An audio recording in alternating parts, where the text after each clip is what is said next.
I try to kick as much ass as I can with what little I have. Darkness, you afraid? I'm not. When you take a talented team of artists, when you see that game on the screen, you say, wow, what is that? You see Vin Diesel there, and his muscles are buff. It almost looks lifelike. It's somewhat scary how realistic the graphics really are. Very few games I've played that I've actually been frightened at. And an epic film. They're damn near making movies in the games and games in the movies. You get something much more. It immerses you in this tense kind of horror, sci-fi kind of thriller thing. The tone of the game and mood is to really feel like Riddick. The character building is extremely important. You want to feel that you are this character. You're gonna have something that is, you know, a home run.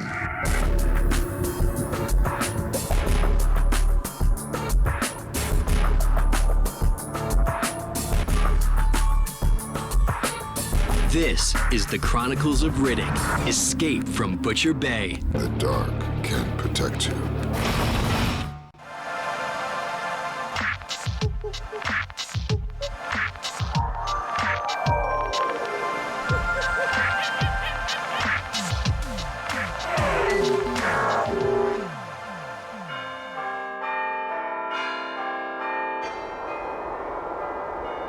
Long before Riddick would make his first appearance, a group of young programmers in Sweden were learning how to make games. My first introduction to games was with a Spectrum computer, and I played Conan the Barbarian. Loved that. I like hack and slash. I was always impressed when they did things you didn't think was possible. And at that time, that rarely happened in games. My friends, where I grew up, they were, hobby programmers and making their own little games and so on. And that was really the start of it. Soon, friends become a company and Starbreeze is born. Using the programming skills they had been honing for years, Starbreeze creates the game Enclave. One of the great things about Enclave is that it just had a really great visual look to it. There was an extra sort of visual finesse to what Starbreeze had done. Our technology was really good, and we got a lot of appreciation for our style artistically. That's how we got introduced to Universal. They were one of the distributors of the game in the US. In 2002, while Starbreeze finishes up Enclave, thousands of miles away, a company starts thinking about making a title of their own. The concept of Tygon is quite a unique thing. It's a game production company. So it's neither a developer nor is it a publisher, but its purpose is to create franchise or create IPs that can be used in all these different mediums. When Vin was setting something up in the game industry, it really clicked and had a lot of ideas. Having a Tygon, my company that creates these games, I can use all of this pool of knowledge about the world and incorporate it into the video game and keep the video game consistent with the movie. Vin, really knows games, which I was really surprised about. Plays obsessively. He's a big D&D fan. Totally embraced that kind of form of entertainment. And I think he, always had this concept right from the start, was to create a game company that could generate IPs, could generate franchise. While Tygon is thinking about turning a movie into a game, Starbreeze is doing the same. I was a marketing manager at that time, so I tried to find projects for the team, and I went to Universal to make a Lord of the Rings game. We were working with Enclave and the type of style. I thought this is really cool for us to do Lord of the Rings. Starbreeze first came to our attention. They were doing Enclave on the PC for our paired partnership group. We got to work with them doing a port of the Xbox version to the PC. After going through Enclave and looking at it, we felt they were a perfect match to do the version of Pitch Black or Riddick. And then they approached us with Pitch Black instead, and that was a perfect thing for us, and we really were excited because it was not the same as fantasy. The guys wanted to do something new and do futuristic games, so Pitch Black was perfect. We work closely to extrapolate that into a game design. Riddick's their first game that we're involved with. It's based in the universe of the Chronicles of Riddick and Pitch Black. It's not a movie translation game. It's not based on that film. It's a much bigger thing. It's expanding the story from both Pitch Black and Chronicles, and it fills in some holes about Riddick's background. When you have developers like Starbreeze and when you've got Universal and Tygon all coming together to make this gaming experience, you're going to have something that is, you know, a home run. Now that the movie team has found a developer, the work is about to begin.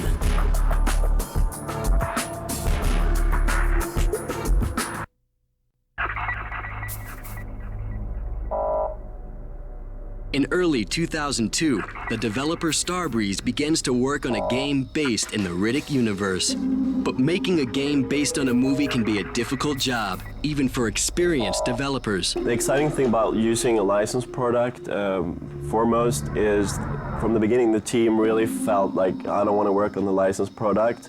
But since we had a chance to do a prequel to a movie, and not doing it based on the movie, we got more freedom to do more innovative stuff. Some game developers find that restrictive, but other developers think this is great. We can concentrate on making the game. We don't have to worry about creating this whole, epic universe with all these characters and planets and locations. We can concentrate on making a great game. Before work on the game can begin, The dark. there are a few things to settle, like what the game will be about. Being a producer on the Chronicles of Riddick allows me to lace the video game with story that complements the movie. There's information in the video game that helps you understand the movie if you want to really, really, really get deep into the kind of mythology of it all. The beginning of a game is always the most difficult part because you have no idea, it hasn't taken shape yet. So whatever you're doing, you don't know, you don't have that kind of focus that you develop later on. Everything by that point is utter chaos. We tried to retain some of the sensibilities from the movie.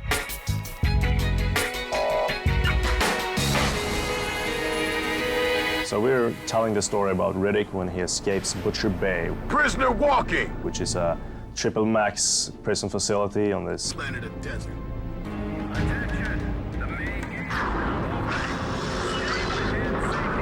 The game is taking place prior to the Pitch Black movie.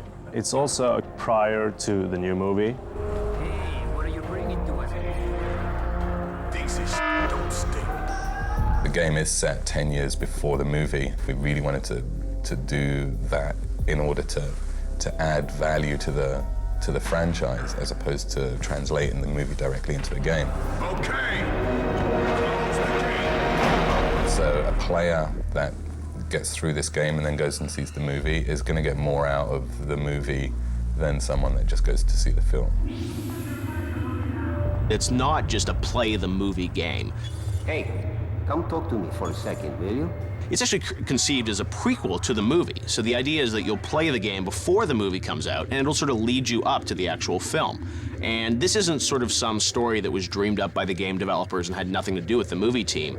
David Toy, who actually created the universe, he worked alongside the game developers to create the storyline for this, so it would really lead up to the movie in a fantastic way.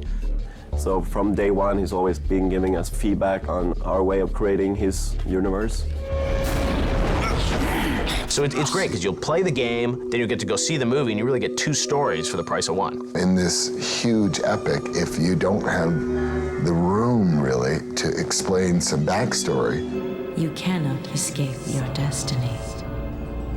I can escape anything. Like Butcher Bay. You can then take ideas that you don't have time for in the movie and now incorporate them into the video game in a cool way. The pit looks like a way out. So now the video game player is experiencing story firsthand in an intimate and interactive way. Maybe you got what it takes, Renee. You don't know so much about him, And that's interesting, and that's something that we get to tell in our game, is more about his background. Riddick is like the evil character, but not really. We're gonna kill you! Very tough guy. He's extremely on his own. He's a loner. He's a lone wolf. He's a hero. He's not a superpowered guy, but he almost has superpowers. You get this feeling from the character that he can do anything. It's like in the movie where he just dislocated both arms to get free. He doesn't really care. It ain't the fall that gets you. He also has these features that make him a good for a game. You have been blind for far too long, but your world is about to get more colorful. He has his Riddick eye shine. He has his story about his previous life. Mystified character in a way. So he's really good and fits the game perfectly. What do you see? Everything. But even the best games can fall flat.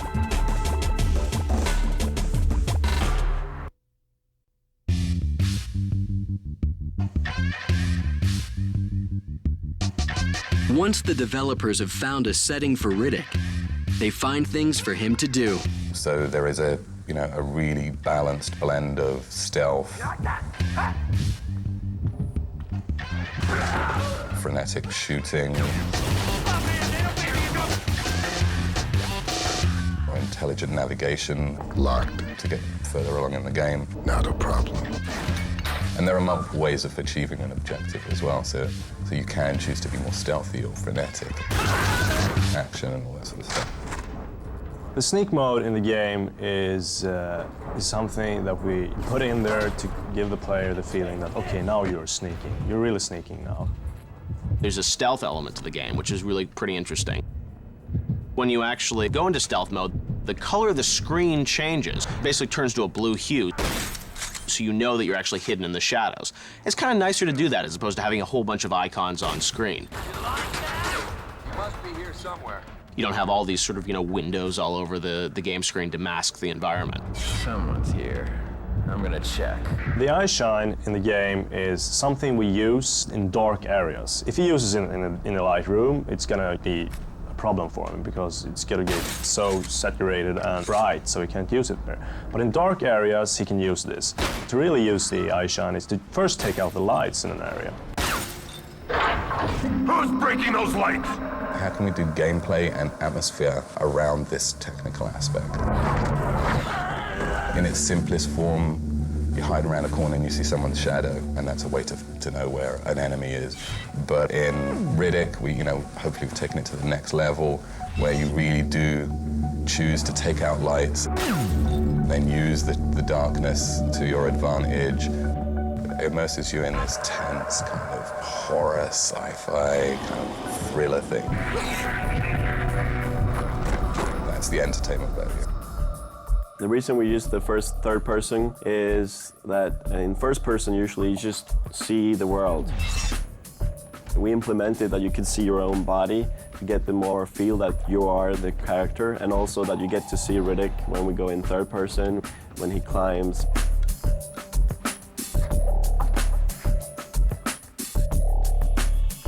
Which makes you feel, oh, that's me, I'm playing. The combat system is Riddick features first-person fighting, where we try to emphasize the feeling that you are Riddick and you're hitting someone, and we really want to translate that as a good feeling for the player. It's raw fighting. It's got elements of fighting. Come on, you coward! It's got elements of adventure.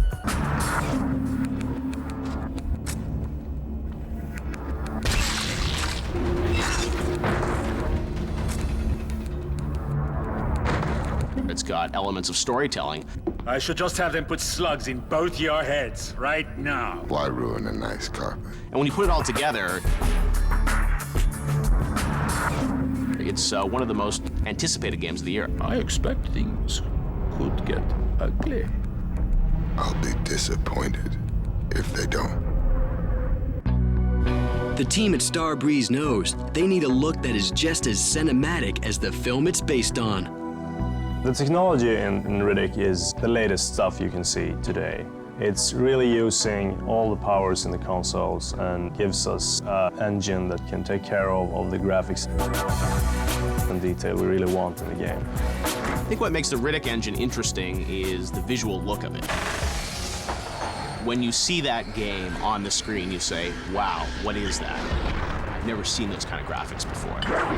First of all, it's a stencil shadows, and we are using normal maps. What normal mapping is basically adding more depth and texture to a character, and it makes it more realistic, more like life. The shadows look more detailed and more intense, and therefore when you look at a normal map character, you automatically say, all right, that's more like reality, that's where games should really go. The tone of the game and mood is to really feel like Riddick. The character building is extremely important. You want to feel that you are this character. The best way of doing that is to, first of all, that you see yourself and it looks really good and real, that it doesn't look like blobs on the face. It's just a really, really detailed face of Riddick. There's a finesse to it that you see Vin Diesel there, and you know his muscles are buff, and when he walks, it almost looks lifelike. It's somewhat scary how realistic the graphics really are. He did a 3D scan so we could get really good features on the character and his voice. You're not still mad about before, are you? I think that's the best way to build the mood, is to have the real character. Well, let's see. Am I still mad about before?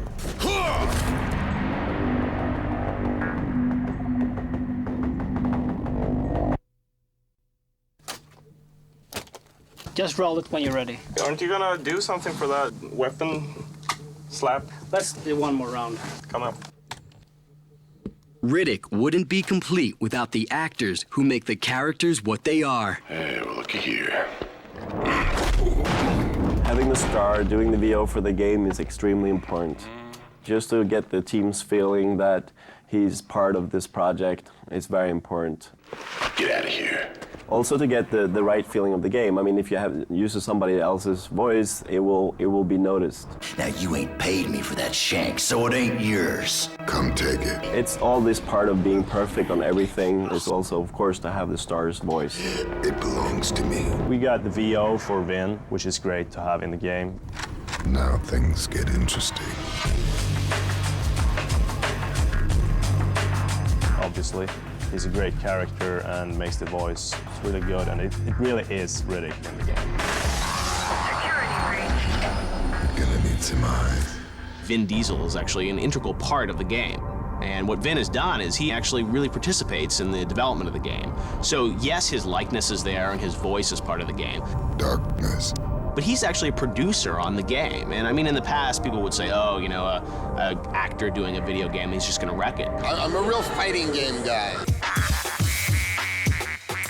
But it's a tribute to Vin that he really has created a game that is really solid, and it shows that his involvement actually meant something to this project. Well, let's see. Am I still mad about before? I play Abbott. I'm in charge of the slam. Prisoner walking! We're telling the story, basically, of how Riddick, before he got to the movie, this is where he was in the slam, and, you know, he was a prisoner, and I play Abbott. You're a hard-ass, Riddick. But we're about to soften you up. You know, I'm the Billy Badass. We're moving again, Riddick. They just transmitted a safe route through the minefield. Originally, when I did this movie, a little longer than 4 years ago, I was really excited about, you know, the experience in working with Vin and David Toohey, and we got down to Australia and had a blast down there. And to actually come back and actually look at myself in video game form is really interesting. You got nothing left to live for, Riddick. I do. Now shut up. You don't know what you're f***ing with. That is right, Riddick. I play Shara, which is the same character I play in the film, The Chronicles of Riddick. I play his primitive side. I'm heard only by voice. Your destiny lies elsewhere, Riddick. And I'm asking him to recover his identity. Doing voiceover is really different. You're not actually on a set. You're often not there with the other actors, so you have to really, really have a rich imaginary world. There is a fury within you. And that's sometimes challenging. Set it free.